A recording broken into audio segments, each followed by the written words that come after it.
My name? My name is Araceli Bongo. Can we do an question? Of course, you are doing it already. When you ate? How old am I? That's what you're asking. Well, a woman are not supposed to be asked that kind of question, but anyway, I am 46 years old. Very young. Huh? Very young. Young? Yeah. You think I'm young? I don't think so. Where did you from?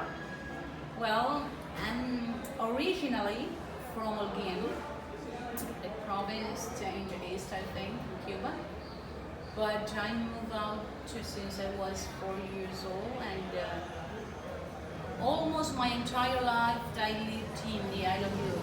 It is an island near Havana City.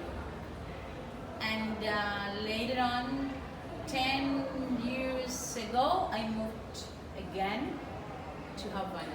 So, but I'm originally from Holguín, Cuba. When did you start studying English? Well, I started studying English when I finished pre-university school.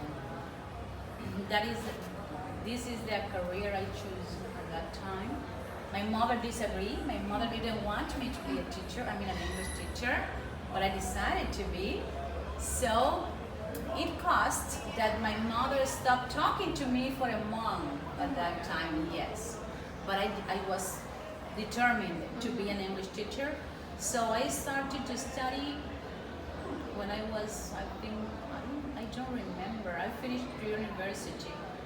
It was in the year 1990, I think.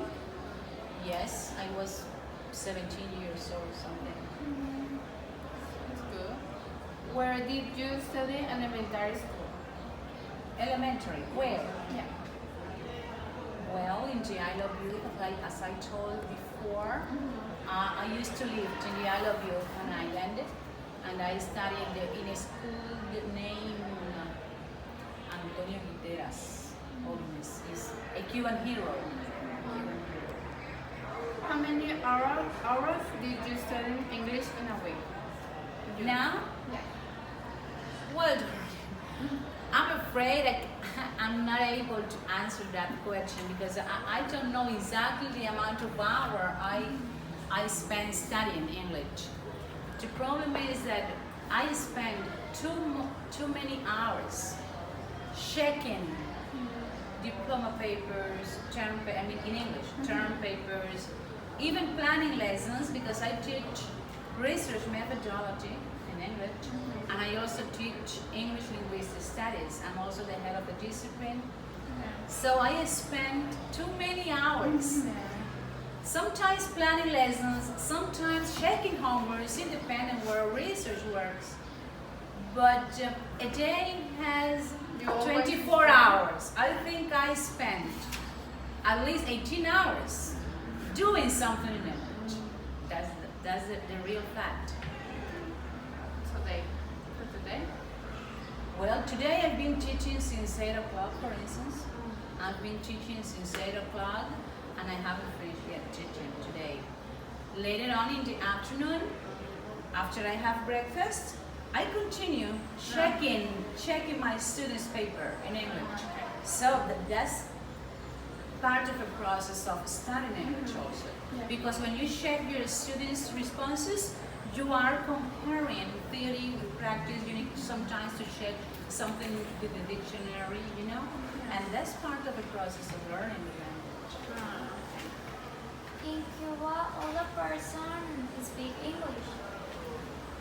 Well, you know that Cuba has Spanish as its mother tongue, and we don't have a second language. So the majority of Cuban population speaks Spanish. They don't speak English, at least not on the streets, But there are many people that study on their own. They also go to private schools to study English. The government also provides these kinds of studies for the ones who are interested in learning a foreign language. But many people in Cuba even since elementary levels, Cuban children are assigned by their parents to learn English as a foreign language, and they have that kind of study. Okay. Would you like to be an? No. Would you like learn other language?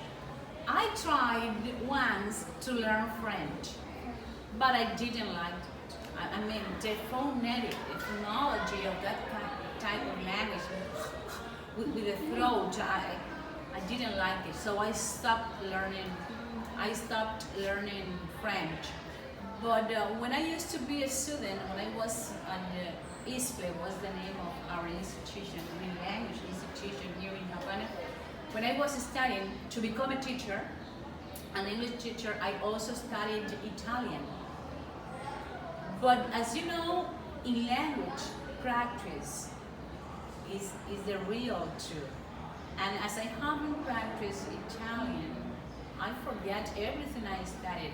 I just remember how to say, io mi chiamo Araceli e sono la professoressa di inglese. That's the only thing I remember from Italian language. So, but I would like to, once I started learning Portuguese, also with Professor Polanco here. It was 5 or 4 years ago. But as I told you, if you don't practice, you forget everything you learn. In Cuba, the language, English and Spanish is only the more important.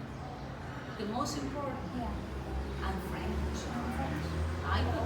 At least that's what I consider.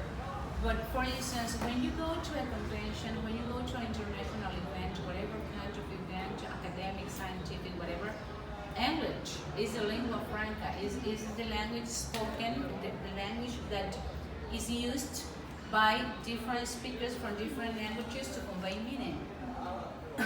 But in Cuba, the most important languages studied, even guided by the government, are, Spanish is our mother tongue, English and French. But there are some other organizations with some other languages, like for instance Esperanto. And we have a professor here, Professor Julian, who leads that kind of organization. Italian, Portuguese, Russian, all those languages are studied here in Cuba, but the most important ones are English and French. And would you like to be an English tutor in other country? An English what? In an English teacher in other Well, I country? would like to, but I can't. That's the real truth.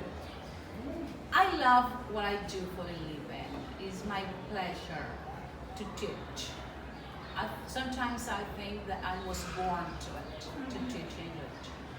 But not in other countries. I can teach in another foreign country. Not because I don't want to, not because I don't want to be, helpful, but because I have a problem, a disease that made me impossible to travel abroad. So, if a group of foreigners want to learn English with me, they should come to my facility, to my institution. Here in Cuba, with pleasure, I teach, but I cannot travel. I have many relatives abroad. For instance, in some other countries, my mother, my sisters, all of them are abroad, but I'm here. And everyone asks me, why are you here if your entire family is abroad? Because I can't travel.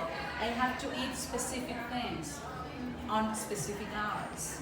And abroad, daily life is a little, at least more difficult than here. And as you know yourself, your organism, you know what you can or what you can't do. But you love Cuba? I love my country, of course. I'm Cuban. I love my country. I love my tradition, my history, my culture. I enjoy it. but I cannot travel abroad. That's a real fact. I can do nothing about it because of my illness. I mean, stomach disease. So that's why I cannot travel abroad. Well, it's all. That is thank all? you so much. And are you gonna talk? Aren't you gonna talk about anything? Where do you live in Mexico? We live in Chihuahua. Chihuahua. Chihuahua. That's the name of a dog. Yeah. Or something. I know, everything say this. Chihuahua. Where is Chihuahua located? In Mexico? Chihuahua In is the north, south, north. With the front of in the border, near the border with the United States Yeah, of America for and the hours. crazy Trump. Yeah. My goodness, with the wall. My goodness, Trump is crazy. Okay, it's been a real pleasure to meet all of you. Okay, so you are being trained to be English teachers. No, we are elementary school. Elementary school teachers. But, But English or No, Spanish, Spanish. history, other subjects.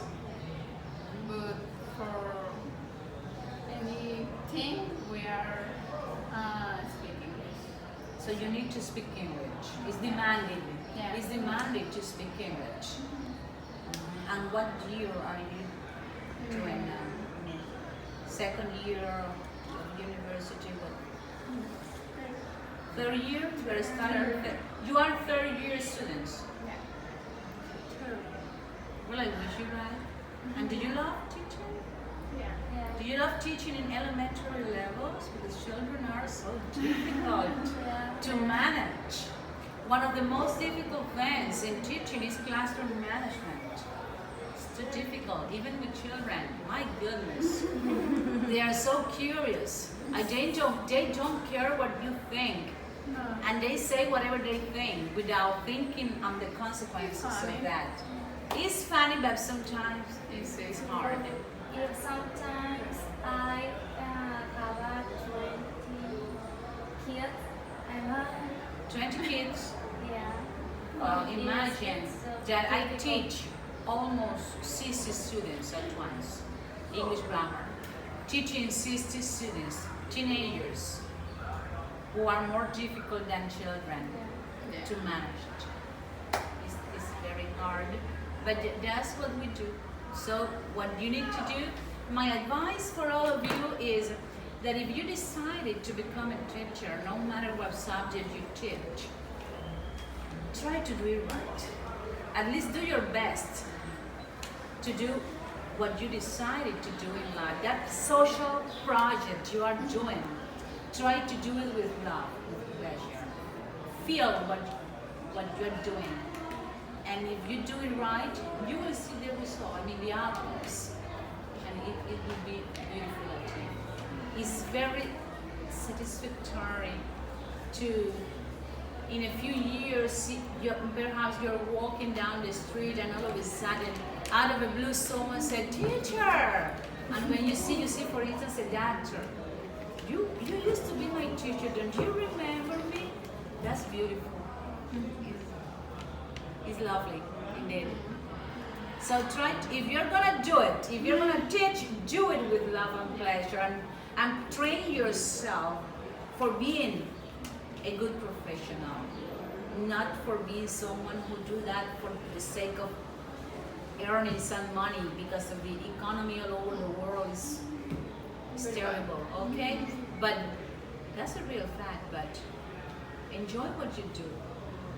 And if you do it with pleasure, you won't think you are doing something with the sake of, oh my gosh, I need to wake up.